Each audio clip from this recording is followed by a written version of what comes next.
Well, fantastic. I'm absolutely honoured to be joined by Emma Pinchbeck, CEO of Energy UK. We are a very proud member of Energy UK, and this is an absolute privilege. Emma, you are incredibly busy, so thank you very much indeed for your time. Great to have you with us. Great to be here. Fantastic. Right, let's get on quickly, as I know how busy you are.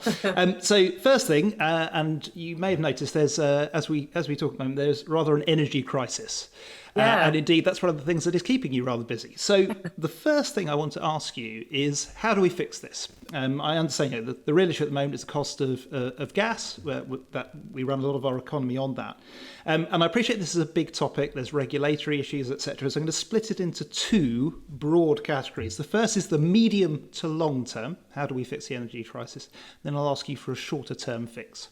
Okay, well, that actually makes life easier because in the long term, the fix for this is to, I don't want to say keep doing what we're doing, because actually it's become obvious we need some significant reform, but the overall trajectory for the energy transition is the right one for the UK, in that if we're going to be facing price rises and security supply risks and customers, heavy industry and domestic,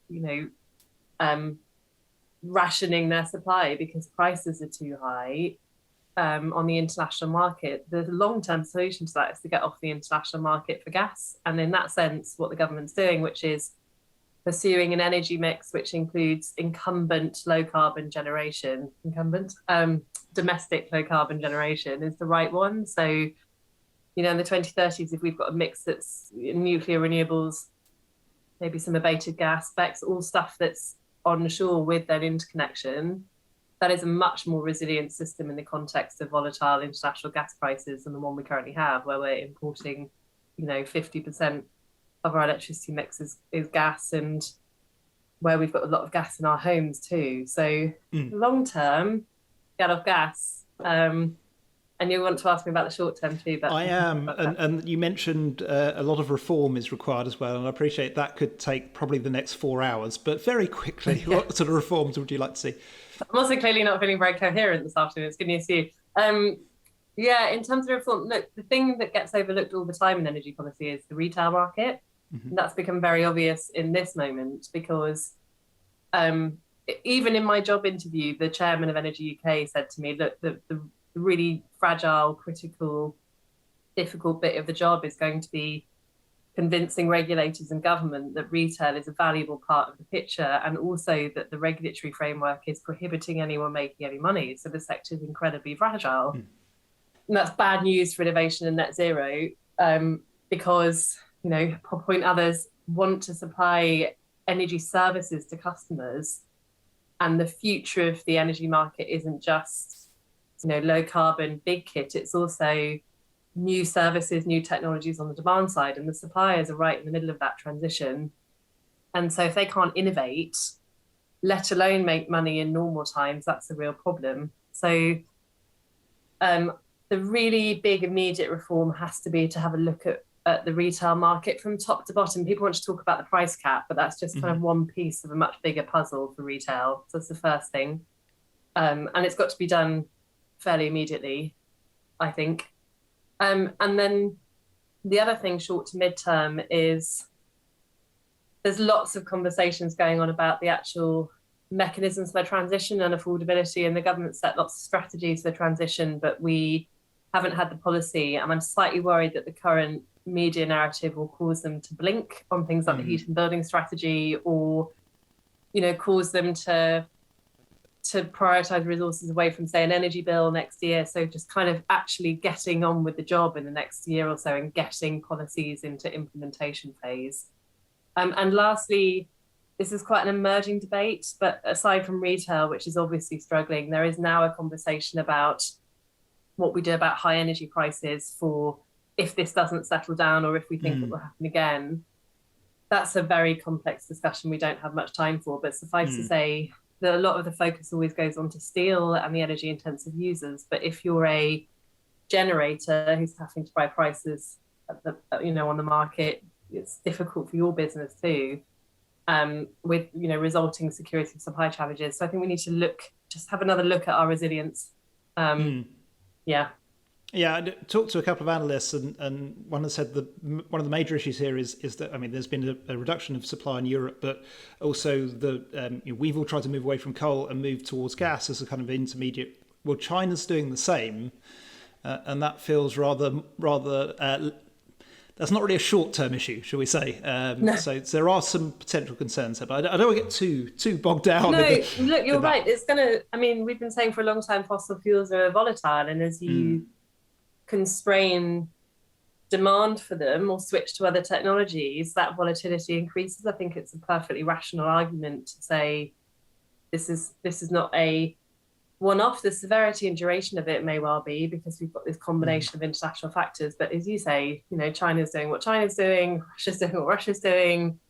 That we've got carbon prices all around the world now. We've got an energy transition which is gathering pace in every market in the world. There are going to be changes to our fundamental market values. So I think very long term, segue off, we've got to try and wrap our brains around a energy market which, particularly in the UK where we'll have a lot of cheap electrons, is not necessarily dominated by a fuel price. And I'm not sure how we do that, but we've got to get there too.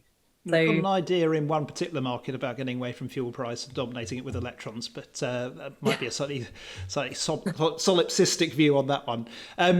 I talked to you about this forever. I like to talk about shale gas, the economics of that, but I think we will move on now from that area towards a really cheery topic: the global pandemic. So in terms of clearly this has been a global tragedy. It's an economic disaster, all those things. From the green agenda point of view, do you feel that it's increased an appetite towards more renewable living? I think the pandemic, it wasn't obviously the primary thought in my brain during the pandemic, not least because I was off on maternity leave with a young baby. So my primary thought was, do I have to stay in the house all the time with this baby now? But my second thought was, what about my grandparents, like everyone else? And what about my neighbours? But somewhere in that moment where they locked us down, there was also the whole of the climate change movement, I think, going, oh, right, so we can do radical economic shifts when there's a risk to public health. It's just we struggle to capture that risk with climate change because it's, long duration, feels far off, and therefore explain to the public why immediate action is necessary. The other thing I thought is there were just so many demonstrations of the day-to-day harms that fossil fuels do to us out and about. I live in the city centre, and just the air quality was spectacular. There, not just hear pictures around the world of that change. Could hear bird song. Nature really was healing in that time that human beings changed their behaviour. And I think maybe for a lot of people there was that sudden realisation that things could be different. Inflection points tend to do that. However, it's now a very, very pressured time for many people, and we've got an energy crisis on top of that. And when the cost of living is constrained, actually political action then becomes harder. And very understandably, people's priorities are about just, surviving day to day. So at the beginning of the pandemic, we had this huge wave of national governments promising investment, a moment for investment for growth, like any private sector company would do at the point that you want to change. You raise more capital, you don't cut funds. Lots of commitments to decarbonisation, lots of commitments to different ways of doing things and green technologies. When you actually add up the commitments and the economic policies of national governments coming out of the pandemic in terms of recovery packages, more of the money has gone to fossil fuels than to the low carbon economy. So more of the money has gone to industries that government feel can be powered up right now, scaled up right now. And that's not just in developing markets, that's in our markets too. And I'm struck that in the UK, the Chancellor is pursuing what looks like an economic strategy that's more towards austerity than it is towards the kind of intervention he was advocating at the start of the pandemic. So, do I feel optimistic? Yeah, in terms of human behaviour. Not that convincing. Why not? In terms of human behaviour and the awareness that we can change, also just the impacts of climate change that everyone saw last year. It just felt like the world was a bit broken, and I think that has kind of sat with people on an emotional level. On government action, too easy to sit back into what you always do in times of economic crisis. And we'll see at the COP. I think the COP will tell us really how serious politicians are. Yeah, very, very well put. There is one other side of it. Actually, you mentioned it immediately in terms of the pandemic. And I do think there's an environmental impact to this because of the volume of commuting. But there has been a very clear change to working practices. Yeah. And you mentioned you were at home with your child, not with a massive degree of positivity at that point. But anyone who's known a young parent or parent of a very young child will be sympathetic to exactly what you're saying there. But to some extent, I view that as a positive. I see that actually as a correction to something that was a little bit mad, just piling into trains unnecessarily, etc. Just so mad in terms of productivity. I think that just based on my own team's performance, and I think everyone was working flat out anyway in Energy UK for its members. You know, we were in a crisis that tends to have a knock on for the energy industry. So we were all working additionally hard. I was on maternity leave. I hadn't started the job yet, but I think just actually on the point of so from a kind of business point of view, it makes complete sense. And actually, we've given up our large office. We've halved the size of our office. If I tried to make my team go back 5 days a week, I'd have an active rebellion. Most of them wanted to come in 2 or 3 days and see people, but also have some private time. I've always run my teams that way. We're doing the same thing at Energy UK. The difference is most of our colleagues in other businesses are now doing the same thing, so we're not the anomaly, we're the rule. On your point about wider society, I was on maternity leave, and what was remarkable about lockdown, in as much as I joke about being locked up with my child all day, I was also locked up with my husband and my child, and so he got to see her every single day of her life, despite the fact that he was back at work before I was. And then when I came back to work, and this is a bit niche, but I breastfed, and I actually breastfed for much longer because of the sheer logistics of doing that and not having to do the commute, and having a bit of flexibility around my working hours just made my life as a new mum taking on quite a big job much more straightforward. I think what we've got to watch, you know, new mum and a big job, the kinds of jobs that you and I do allow for that hybrid model. I have an eye on, you know, equity. My mum is a cleaner, you know, my stepdad's an undertaker, actually. Like, they can't work from home. It's not like that's not an option for them in those kinds of jobs. And I think for essential workers who have a very different working environment to those of us in professions, I think we need to watch that there's not a kind of creeping inequity. And that's the same about accessing other low carbon products and services that might require flexibility too. So overall, I think it's a brilliant thing. I think it's a brilliant thing for working families or people with other responsibilities. I think it's much more humane. I think it will help the gender balance in the long run, because a lot of that gap opens up around childcare, I'd hope. But I am, and then from a business point of view, it makes a lot of sense. I am concerned that we don't become a 2-tier society. No, that's a very fair point, and that's a phrase we actually use in the EV space as well, because we are aware it's a fairly affluent technology. That's same. And it's the exactly off-street the same. parking, home charging thing is similar. Yeah. That leaves us 2 sections of the question list that we're going to go through. So next up is sustainable lifestyle and tech. So I was going to allow you to enthuse about what you think the most exciting innovations coming through in the new energy space. I am really, really hyped, pumped up, some might say, for seeing what the retailers can do on heat pumps. And look, it's not particularly that I'm a heat pump aficionado, although I did work on heat pumps at the early part of my career. It's for the following reason: that heat is really boring. It's really boring. And in the UK, our biggest problem for decarbonisation is that 85% of people-ish have a gas boiler connected to the gas grid. A huge incumbent asset in terms of the grid. It's a very particular individualistic way of heating our homes, where we're used to a particular kind of comfort level, and the boilers are cheap. And so it's and quite dumb, right? You turn them on and off, they get very hot. Like, it's not a particularly intelligent technology. The reason that's not changed is the market has been, when we've tried to change it, we've done kind of grants for installers or grants for heating engineers, and it's been boom and bust. And it's basically relied on people, you know, doing a renovation project or being early adopters or being able to pay and having the money and kind of wanting to do a heat pump despite all of the complexities involved, and going to an installer. What's really exciting about what the retailers are up to is they're all investing to see if they can bring the cost of the heat pump down enough that they could be offering it instead of a boiler. And in particular, they're looking at the installation process, not just the technology, so kind of end to end. And I'm so hyped for seeing if they can develop an attractive commercial proposition. And what exactly will work and what won't. Just getting some people who are good at sales involved in selling heat technologies, I think, is really exciting. So that for me is the one that I'm really just interested in over the next 6 months. But there's loads of stuff changing on the demand side. It's definitely the really exciting bit of energy policy. Yeah, and I think you're absolutely right. We use the word sustainable in many contexts, but I think it's the sustainable business model with the decarbonisation of heat that I think is a thing that we'll be very excited to see. We're quite optimistic in our space on electric vehicles. We think we're going to, if we haven't already cracked it for a lot of the vehicles, we're going to get there basically for all of them in due I agree. course. So you don't own a car, am I right in believing that? I don't own a car. I'm a proper hippie. That I can drive because I grew up in rural Gloucestershire.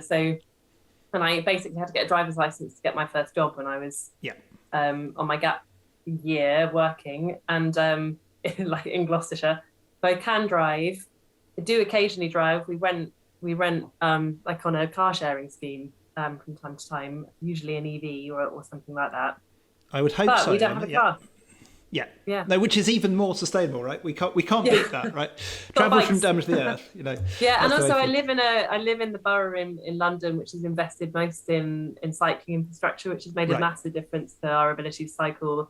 We've got like a bike hangar just outside the house actually here, and my daughter has got like a little bike seat that goes on the back of the bikes, and we're in London, so it's straightforward to do that. So for all those reasons, we do active travel and public transport. No, very, very good. And certainly what we recommend for people who live in central London. However, should you ever retire to your country pile, then we would certainly recommend you get an EV. And we a pod would. point charge. Well, immediately. I mean, we actually do want to move back home. And, actually, I really enjoy cycling and come from a family of lunatics that like cycling up hills, so I'm sure we'll still do a lot of active travel, and like actually just in terms of decarbonisation, we mustn't lose sight that we do need people to just drive less in general. That said, if we're in a rural area with a kid, like I can see us definitely like having a car, and it would be an EV. So it'd be really fun because I think the first car we'll own will be an electric vehicle. Super cool. Cool. And you've heard it here first. It's new today. Great stuff. The final area I want to talk about, and we've actually covered it, I guess, around it a little bit, is one of the key interfaces between the energy sector and the EV space, and that really is the smart charging and flexibility piece. We're very optimistic about the potential for smart charging and using that network to flex demand to meet supply in a system with more and more renewables and more intermittency. What do you think the key steps are to realising the value of flexibility and to making those markets real? Well, you mentioned the infrastructure, so that's a key one. We do actually need the charging points and the kind of physical infrastructure that's capable of doing it. So as you know, Energy UK does lots of work on charging infrastructure and smart charging in particular. I'm in those work streams, I'm there. And actually that's straightforwardly because we think not that the cars aren't important, but you can see the cost reduction on EVs. You can kind of see that they will become a mass market technology and that will have those alternatives. The big barriers to their deployment will be about the infrastructure around it, and from a fairness point of view as well, making sure that charging infrastructure is available and fair for everyone. So that's the focus of our work. So I'd say that. On the wider system, it's market design, and then and our flexibility markets are much smaller, less. They've got different contract lengths. We've got all kinds of different rules in the system. They're prohibitively difficult for small players to get involved in. All of that kind of stuff needs to change. So our market design needs to recognise flexibility first, and I'd argue. The demand side needs a bigger role in our next phase of market design in general. And there's all kinds of interesting debate there, from locational price signals through to, but just fast, bigger balancing and ancillary services market. So it's a kind of whole range that I'm sure we'll be getting into. And then lastly, interoperability also worries me a bit, and that's not just in vectors, but between vectors. So we have to design a system where if you move into a home, your products, so the things in your home, your vehicle, your energy tariff can move with you, and that you can access the same services, and all those products can speak to one another, potentially be aggregated up, potentially be used to load shift on the grid. And I think we have to therefore be much more holistic about how we're thinking about the system and how those technologies work together. So, coming back to heat pumps, it's going to be a mix of technologies that do heat decarbonisation, but one of the attractive things about heat pumps is not just that they're a heating technology, they're an electric heating technology. Yeah. And although you can't load shift the same way you can with a vehicle, because it's harder with a heat pump to do that, you can do some load shifting, and you can kind of use them in that way alongside someone who's got an EV. So I think it's quite likely if you have an EV and a charge point, or an EV and solar panels, or an EV and some other technology, that you're going to maybe be more inclined to want a home that's got a heat pump, because that all speaks to your other services. We see hot water tanks as well as potential flexibility on heat, etc. Yeah, exactly. And on that note, the other big missing piece is back to the retailers having agile tariffs that kind of encourage people and incentivize things like load shifting and balancing. Yeah, not the popular tariff at the moment, I understand. It's declined somewhat in recent weeks in its popularity. And that's so interesting, right? Yeah. So then decisions to be made about exactly, so that's the difference between exposure to prices, although our agile tariffs in the UK are capped, right? So as you saw, unlike in other markets where we've had price spikes, customers were protected, and I know companies have moved quite quickly on, to watch their agile tariffs. But I think the big schools of thought going forward, without taking a view on which is right, will be price signals from the wind farm to the consumer, and can you run a market entirely about demand pull through and do it with very little intervention, or do we necessarily have a world where you have big interventionist markets and approaches, including things like caps or changes to tariffs, where customers are less exposed to prices, but also maybe you have government still in charge of procurement for capacity. And so, without revealing too much my own personal view, that could sort of get me into trouble with literally every single one of my members. I do, there's this emerging debate about the future market design. Yes, and maybe it could be a mix of both, maybe not. Yeah, absolutely. Emma, we've taken probably far too much of your time, so we're extremely busy. So thank you so much for your time and your insights with us today. Oh, you're very welcome. I'm sorry it was a bit freewheeling, but that's what you get on a Tuesday afternoon at 3:00. Exactly what we wanted, I think. Cheers. Thanks. Cheers.